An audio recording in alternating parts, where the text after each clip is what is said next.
2023년 12월 8일 금요일 달코라 뉴스입니다.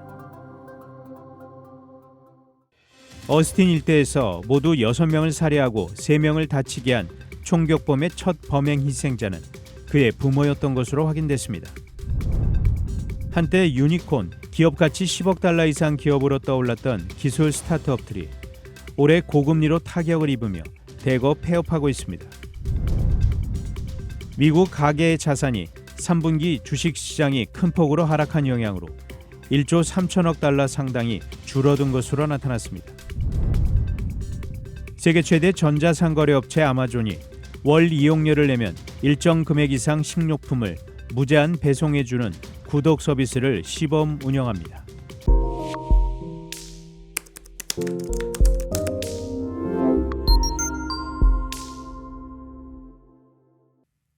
어스틴 일대에서 모두 6명을 살해하고 3명을 다치게 한 총격범의 첫 범행 희생자는 그의 부모였던 것으로 확인됐습니다.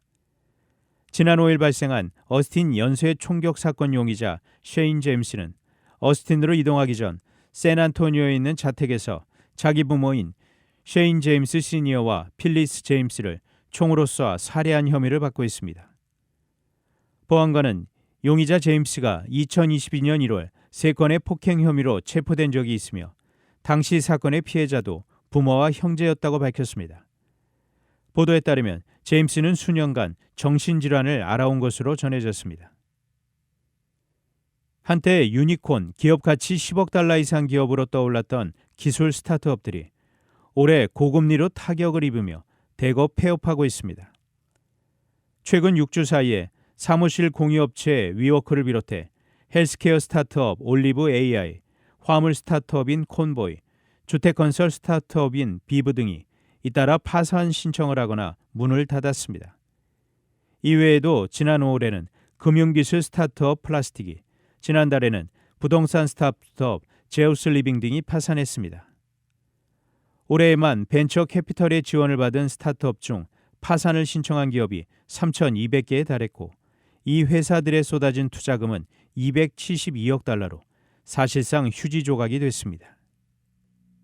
미국 가계의 자산이 3분기 주식시장이 큰 폭으로 하락한 영향으로 1조 3천억 달러 상당이 줄어든 것으로 나타났습니다. 연방준비제도가 7일 공개한 보고서에 따르면 미 가계의 3분기 순자산은 전분기 대비 0.9% 감소한 151조 달러로 집계됐습니다. 이러한 감소는 주로 보유 주식의 자산 가치가 1조 7천억 달러 감소했기 때문입니다. 다만 같은 기간 가계 보유 부동산의 가치가 사상 최고 수준으로 상승하면서 손실을 일부 상쇄했습니다. 세계 최대 전자상거래 업체 아마존이 월 이용료를 내면 일정 금액 이상 식료품을 무제한 배송해주는 구독 서비스를 시범 운영합니다.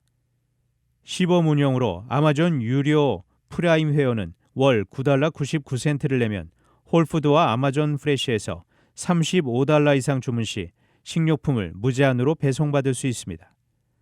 또 주문 크기와 상관없이 30분 내 픽업 서비스도 이용할 수 있습니다. 이 서비스는 우선 콜로라도주 덴버, 캘리포니아주 세크라멘토, 오하이오주 컬럼버스 등 3개 도시에서 시범 운영됩니다. 단신 뉴스입니다. 국민의힘이 내년 총선 판세를 자체 분석해보니 서울 49개 지역구 중 6개에서만 우세를 보인다는 결과가 8일 공개됐습니다. 올해 들어 3분기까지 태어난 아기가 17만 명대로 역대 최저를 기록해 한국 저출생에 날로 빨간불이 켜지고 있습니다. 캐나다 정부가 내년 1월 1일부터 캐나다에 입국하는 외국 유학생이 필요로 하는 생활비의 준비액을 2배로 올리기로 했습니다. 국제 밀 선물 가격이 러시아의 우크라이나 다뉴브강 항구시설 공격 소식 이후 2012년 이래 최장인 8거래일 연속 상승했습니다. 지금까지 12월 8일 금요일 달코라 뉴스 최현준이었습니다.